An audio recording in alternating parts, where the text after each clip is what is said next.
नाजरीन इकराम, जिसको कह दो कि वो जरूरी है, वही दामन छुड़ाने लगता है।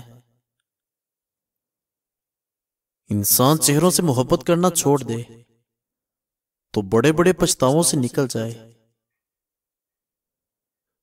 जबरदस्ती मोहब्बत या इज्जत नहीं करवाई जाती, बल्कि मोहब्बत और इज्जत के काबिल होना पड़ता है। अगर आप जिंदा हैं तो गलत फैसलों की मुखालफत करें, जी हुजूरी करना छोड़ दें। जब आपको लगे कि आपका कोई नहीं है तो आसमान की जानिब देखना, वहां वो है जो हमेशा आपके साथ था और हमेशा रहेगा। जब लोगों की हकीकतें सामने आने लगती हैं तो अक्सर इंसान तन्हाई पसंद हो जाता है।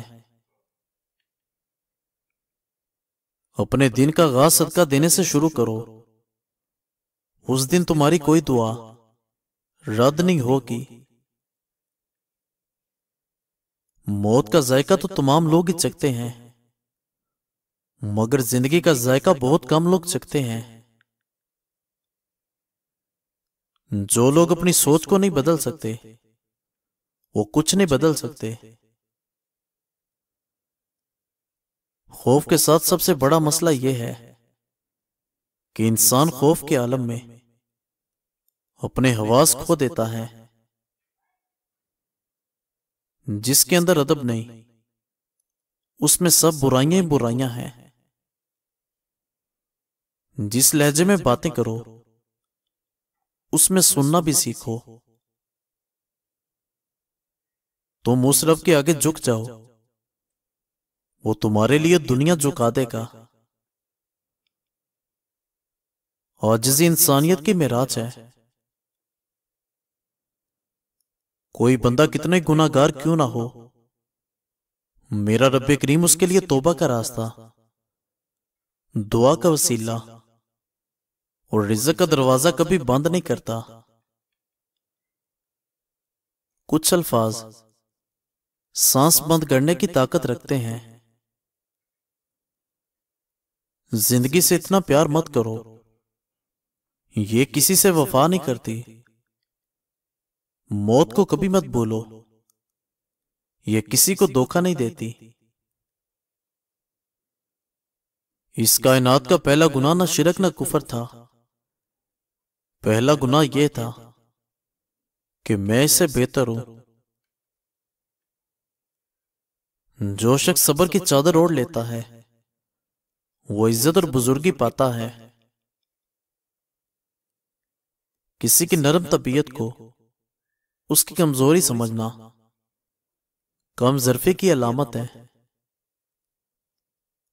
आवाज का बुलंद होना अदब की कमी की निशानी है। दुनिया हमेशा उसको चाहती है जो दुनिया को नहीं चाहते। दुनिया के अंदर अच्छे लोगों की कमी नहीं है। अगर कोई ना मिले तो खुद बन जाओ। तुम्हारी रूह के लिए इससे बढ़कर कोई मर्ज नहीं कि तुम खुद को कामिल समझने लगो। जिंदगी किसी की भी आसान नहीं होती।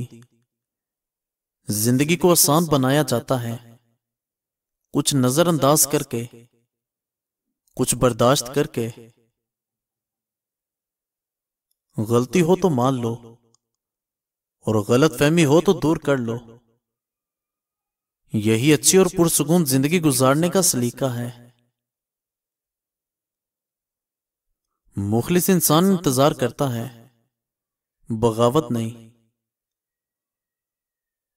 आराम से बचें, वरना कुछ नहीं बचेगा। जिस घर में सफेद मोर हो, वहां रिज़्क़ की कमी कभी नहीं आती। सिर्फ बुजुर्गों की याद मनाने से बुजुर्गों का फैज हासिल नहीं होता। बुजुर्गों के बताए हुए रास्ते पर चलने से बात बनती है। यह भी हमाकत है कि आप किसी ऐसे इंसान के लिए अफसुर्दा रहें जो अपनी जिंदगी हंसी खुशी बसर कर रहा हो। मिलावट के इस मुआशरे में अगर असली जहर चाहिए तो वो सिर्फ लोगों के दिलों में मिलेगा। जो कोई अल्लाह करीम की कुर्बत चाहता है उसको चाहिए कि वो अल्लाह वालों की सोबत इख्तियार करे। बर्तन और ज़रफ अगर छोटा हो तो ज्यादा चीज संभाल नहीं सकता, फिर चाहे वो इज्जत हो या रिस्क। यकीन जानो किसी के साथ बुरा करने वाले अपनी जात के अंदर ही उसकी सजा भुगत रहे होते हैं, बस हमको खबर नहीं होती। अक्लमंद सोचकर बोलता है और बेवकूफ बोलकर सोचता है। जब से लोग बुजुर्गों की इज्जत कम करने लगे तब से लोग अपने दामन में दुआएं कम और दवाएं ज्यादा बढ़ने लगे। कोई साथ दे या ना दे, खुद ही आगे बढ़ते चलो, क्योंकि खुद से बड़ा कोई हम सफर नहीं होता। अगर शैतान आपको गुनाहों से थका रहा है तो उसको तौबा से थका दें। इंसान कुछ दर्द अपनी आंखों में और कुछ दर्द अपनी मुस्कुराहट में छुपा लेता है। मुसलमानों की जिल्लत गरीब होने से नहीं, इस्लाम से गाफिल होने से है। ऐसा रिस्क जिसमें ज्यादा मेहनत ना करनी पड़े और हलाल भी हो, वो रिज़्क करीम कहलाता है। नई नस्ल को माँ बाप की इताअत सिखा दो तो ये उनकी निजात के लिए काफी है। एक आह भी लग जाती है, तुम बद्दुआ की बात करते हो। सिर्फ खामोशी के मफहूम को ना समझो, बल्कि खामोशी कब इख्तियार करनी चाहिए यह भी जानना चाहिए। ये जिंदगी सिर्फ तब तक हल्की है जब तक सारे बोझ माँ और बाप ने उठाए हों। जिसको अल्लाह के हर काम में हिकमत समझ आ जाए वो जिंदगी में किसी वाक़े पर शिकवा नहीं करता, सिर्फ तस्लीम करता है। नाजरीन, मजीद अच्छी वीडियोस देखने के लिए हमारे चैनल को सब्सक्राइब करें और बेल आइकन को प्रेस कर दें। शुक्रिया।